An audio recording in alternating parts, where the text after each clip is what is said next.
They called her the only witness. But when the detectives arrived, she couldn't describe the killer because she had never seen him. Not that night. Not ever. Lila Hayes had been blind since the age of 12, but on the night of May 17th, she heard a murder. She was reading in her living room, fingers sliding across a Braille thriller novel. Her cane leaned quietly beside her. Lila? Chapter 12. He hides in silence before the scream. Huh? Lila. Marcy? She rose quickly, knocking her tea over. She grabbed her cane, stepped into the hallway. Through the open window, the air shifted. The scent of copper. The sound of boots. Deliberate, heavy, walking away. Morning broke with the sound of sirens. Marcy Delaney, Lila's next-door neighbor, was dead. Stabbed brutally. Detective Rowan. So the only witness can't see? That's great. Partner. She heard a scream, said she smelled blood, heard the guy's footsteps.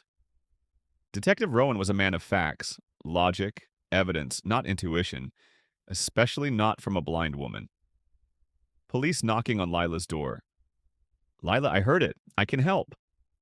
At the station, under the pale flicker of fluorescent light, Lila sat calmly. Detective Rowan, tell me what you heard. Lila. A scream. Shattering glass? Heavy boots. Male. Maybe 200 pounds. Right leg limp. Detective Rowan. You're guessing. Lila. I'm not. I heard it. The detectives rolled their eyes, but the forensics said the killer came through the kitchen window. The glass, shattered from the inside, just like she said. To prove herself, Lila requested a test. She asked them to walk past her. Different shoes, different weights. Detective Rowan. You want to play a guessing game? Lila. I want to show you what I hear. Lila. First, heels. Woman. Second, heavy boots. Male, limp. Third, sneakers, narrow gait, young. Rowan looked stunned. She wasn't making it up. That night, Lila lay awake. Darkness was her only constant. But tonight, it felt different. Thicker. Lila, I know that sound. I've heard it before. 12 years ago, a fire had taken her sight, and something else, something no one believed. She had heard that sound before the fire, too. Those same footsteps.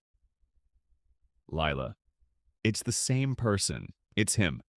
3 nights later, another scream. This time 2 streets over. Another woman. Same M.O., same limp. Detective Rowan. No prints, no cameras, just silence. Lila. He's choosing victims based on sound. He knows who hears him. A pattern. But not one the eyes could see, only ears could follow. They needed bait. Lila volunteered. Detective Rowan, you're not a cop. You're blind. Lila, but I'm the only one he's afraid of because I heard him. The plan was simple. She'd stay alone. Microphones everywhere. Officers hidden. Midnight came. Rain fell again. And then a knock. Killer. You shouldn't have heard me. Lila, but I did. He tried to flee, but the trap worked. The man, Robert Pike, was her old neighbor. He'd started killing again after years, like always choosing those who couldn't describe him. In custody, Pike confessed. 12 years ago, he set the fire that blinded Lila. She'd heard him then, too. That's why he came back. To finish the job. Pike. You can't see. You weren't supposed to know. Lila. But I always knew. The sun returned to Willow Lane. The crimes were over. And Lila?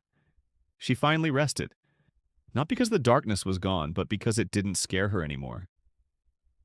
Lila, darkness is not the absence of sight. It's the absence of truth. And I see truth more clearly than ever.